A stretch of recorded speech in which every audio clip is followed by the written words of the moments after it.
Yo, Bakayalo, Konoyalo, et oui, on se retrouve pour une vidéo TPMP, les amis. Encore du drama sur internet, évidemment. Par rapport à l'IA, il y a Goldie Soul qui nous explique par un trait très qualitatif comment les japonais, les mangaka, les animateurs utilisent l'IA. Donc c'est très complet, il y a des sources à l'appui, etc.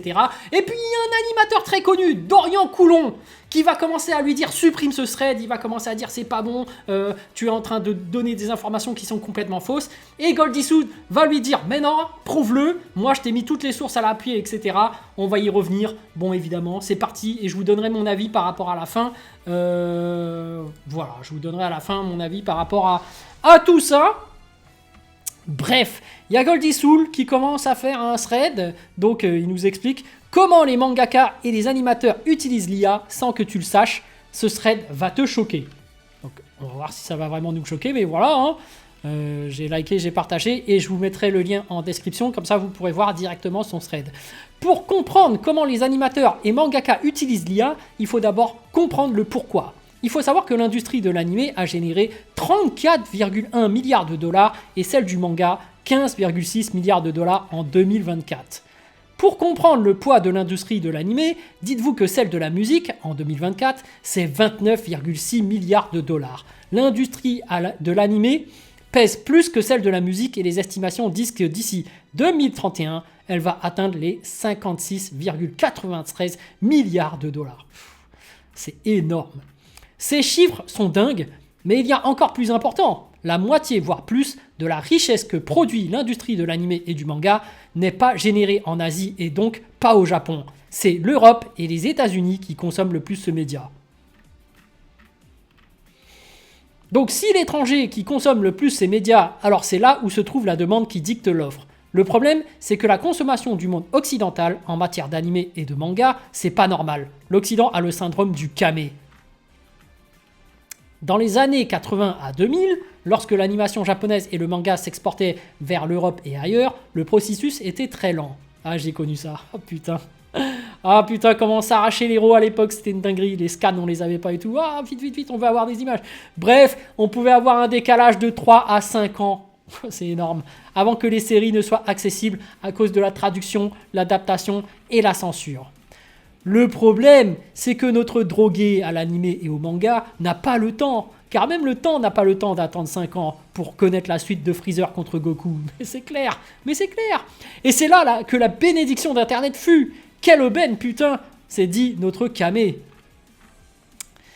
c'est cet enfoiré ou génie de Kame qui est à l'origine du mouvement du simultrad et du scantrad. Ah, les Captain Naruto, Gaara, les sites comme ça, c'était incroyable. Imaginez-vous la révolution dans l'industrie lorsque l'Occident a été capable de lire des chapitres et regarder des épisodes en même temps que le Japon.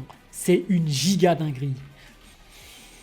Ce phénomène s'est tellement démocratisé qu'il apparaît logique aux yeux d'un consommateur de manga et d'anime de lire son petit chapitre le vendredi et regarder son épisode le dimanche. C'est un rituel établi depuis 30 ans, hérité comme la volonté de Roger au fil des générations. Et merci à ces propriétaires de sites qui ont alimenté, hein. Franchement, les Gaara, Captain Naruto, merci à vous, hein. Franchement, toute mon enfance, c'était ça. J'étais là en train de regarder, ah, des news, oui, oui, oui, oui. C'est tellement logique dans la tête des consommateurs d'anime et de manga qui ne voient aucune contradiction entre consommer du simultrad, scantrad et être contre l'utilisation de l'IA.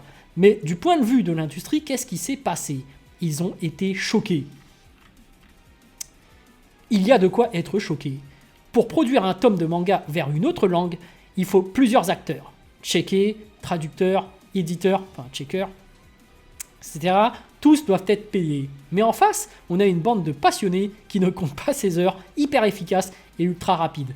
Les passionnés, vous êtes bons, merci à vous, hein. Les mecs ils lâchent rien, ils sont là 24 heures sur 24. L'industrie s'est retrouvée dans la merde et depuis plus de 20 ans, ils ont tout fait pour contrer nos bandes organisées de Kame et de leurs consommateurs. Partenariat avec des plateformes comme Netflix, Crunchyroll, ouverture de plateformes comme Manga Plus, etc. Tous ont échoué. Chaque mois, le déficit du Japon en matière de piratage d'anime et de manga est d'environ 800 millions de dollars. Faites le calcul à l'année. Oh. Ah ouais. L'industrie, pour des raisons qui m'échappent, a tout fait pour ne pas comprendre ce qui fait le succès du simultrad ou du scantrad. Après, je vais revenir sur ça. Un déficit de 800 millions de dollars sur quoi c'est calculé ça? Parce que les mecs qui consomment les scans, c'est pas pour autant qu'ils vont acheter le manga. Si jamais il y a plus scans, bah ils disent pas, mais ils les achètent pas. Hein. Tu sais, quand t'es pauvre, t'as pas le choix. Tu lis quand c'est gratuit, mais quand c'est payant, bah tu payes pas. T'as pas les moyens, donc... Bah je sais pas sur quoi ils ont calculé ça, mais bref, allez. C'est en 2022 que la solution a finalement été par nos chers génies qui tiennent l'industrie. Les fans veulent du simultané. Le chapitre doit être traduit aujourd'hui et disponible le jour même, pas dans une semaine. En 2022, c'est l'avènement de l'IA. Pour suivre le rythme imposé par cette soif occidentale et contrer le piratage qui explose à cause des délais longs, on a utilisé l'IA pour traduire 30 pages en 2 jours au lieu de 7 pour un humain. Là, vous commencez à comprendre. Et là, effectivement, tu gagnes 5 jours. C'est énorme, mine de rien, parce que nous, pendant 7 jours, vite, on est décamés. Du côté des animateurs, la demande constante des fans d'avoir les prochaines saisons plus rapidement est un véritable défi pour les studios d'animation, qui parfois se voient obligés de déléguer. Voici comment certains utilisent l'IA pour gagner un temps monstre dans l'animation. Donc il a la preuve à l'appui, vidéo d'un reportage de gens qui utilisent l'IA au Japon. Du côté des dessinateurs, l'IA aide à vaincre le syndrome de la page blanche. Ok. Je ne vais pas commencer à vous démontrer comment les mangaka utilisent l'IA pour imaginer des arcs, des scénarios, des décors, etc. Vous vous doutez bien que c'est évident qu'ils le font. Pour l'instant, c'est un tabou, car l'IA est très controversée chez les mangaka. Malgré cette controverse, le Japon ne cache pas sa volonté d'utiliser l'IA. L'agence culturelle japonaise dégaine 2 millions, ou milliards, je sais pas, millions je crois, pour une IA anti-piratage. L'IA sera entraînée à parcourir Internet à la recherche de sites pirates en utilisant son système de détection d'images et de texte. Avant le phénomène Ghibli, vous saviez que Bandai Namco avait sorti une application nommée One Piece Base, qui transforme votre photo en style One Piece. Oh, c'est stylé ça! Tout ça pour dire que l'industrie est pleinement acquise à la cause de l'IA. Ce n'est pas juste le moment d'en être fier. Ah, moi je veux... moi en mode Miyok. En mode Vista. Dans cette vidéo, on voit Eiichiro Oda utiliser l'IA pour féminiser son personnage. Si même le mangaka le plus respecté du Japon l'utilise, les autres mangaka, c'est une évidence. Oda avait avoué avoir demandé à ChatGPT d'écrire la suite des aventures de Luffy. Ah ouais! Ah bah il l'utilise pleinement alors si c'est ça. Vous connaissez Twins Ina Ima? C'est le premier animé qui a été animé à 95% par l'IA. Wow, 95%. Ah ouais. Ah ouais. En vrai, putain, le résultat, il est incroyable. Hein. En vrai, c'est plus complexe que ça, mais c'est de cette manière que le studio a communiqué dessus. Je dirais plutôt que c'est le premier animé où on utilise l'IA comme argument marketing. En conclusion, à cause du scantrad et du simultrad, l'IA n'est plus un choix, mais une obligation dans l'industrie. Pour répondre aux attentes en matière de disponibilité et de rapidité, ma question est donc la suivante. Est-ce que, pour vous, l'IA trahit ou sauve l'industrie? Incroyable. Et pour les incultes et animateurs nuls et de mauvaise foi, voici mes sources. Débrouillez-vous avec. Et nous allons justement voir Monsieur Dorian Goudron qui a fait un tweet pour répondre à Goldie Soul. Supprime. Le pire thread que j'ai vu, t'emplit de désinformation en nous faisant passer pour des utilisateurs d'IA. J'ai tarpine la NR. La N. Enfin, la NR. Enfin, je sais pas, je fais des trucs de jeunes peut-être. Donc moi je lui ai répondu, hein. Parce que je suis quand même curieux. Hein. Peux-tu nous donner plus d'informations? Qu'est-ce qui est faux exactement? Parce que nous, on n'a pas les infos et tout. Et Goldie Soul m'a répondu, tu peux attendre, il est juste anti-IA et défend sa paroisse. Il est incapable de débunk quoi que ce soit. Et s'il veut essayer, je ne vais pas me gêner de l'assommer avec des témoignages et des sources. Alors oui, j'oubliais en tout début de vidéo de le dire. Surtout pas d'insultes, pas de menaces de mort, évidemment. Je compte sur vous les amis. Ça me semble évident. Mec TV qui dit tu peux débunk les éléments qui sont faux, ce serait intéressant d'avoir ton point de vue. Alors là, nous, on attend tout ça. Hein. Et là, Henrik21 qui dit « T'es qui pour dire supprime? Tu vas t'enlever les doigts du cul et argumenter comme tout le monde, frère. Redescends. » Bref, on va regarder la réponse de Goldisoul, hein, à Dorian Goudron, parce qu'il a fait un tweet pour répondre. Il dit « Ce n'est pas parce que t'es un animateur et un anti-IA, parce que t'as peur pour ton taf, que ça te donne le droit d'utiliser ta notoriété pour écrire n'importe quoi. Si tu penses que mon thread est faux, tu n'as qu'à démontrer le contraire. Pour l'instant, j'ai raison. » Et là, à l'appui, il a mis quelqu'un pour faire un résumé. Grog, il a raison. Et Grog qui dit oui, Goldisoul a raison. L'IA est de plus en plus utilisée dans la production d'animés et de mangas, souvent sans que le public le sache, pour des tâches comme les arrière-plans ou les designs. Des studios comme KK Design l'adoptent ouvertement, mais d'autres restent discrets, ce qui suscite des débats sur l'éthique et les emplois. One Piece, par exemple, a été au cœur de la controverse sur l'IA. Donc ces affirmations sont justes, même si la transparence varie. Il a mis d'autres preuves, évidemment.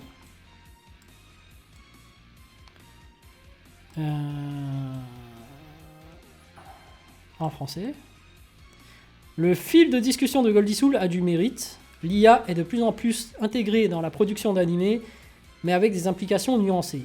Des studios japonais comme KK Design ont adopté des outils d'IA pour automatiser des tâches telles que l'insertion d'images d'animation, réduisant ainsi considérablement le temps de production, passant de plusieurs semaines à quelques heures. L'IA permet également de générer des arrière-plans, d'affiner les mouvements des personnages et même d'analyser les préférences du public pour enrichir la narration. Cependant, de nombreux créateurs soulignent que la supervision humaine reste essentielle au maintien de l'intégrité artistique et de l'originalité.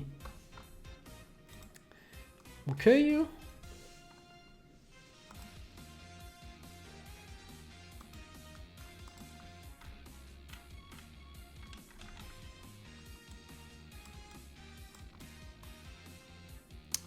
Nous allons voir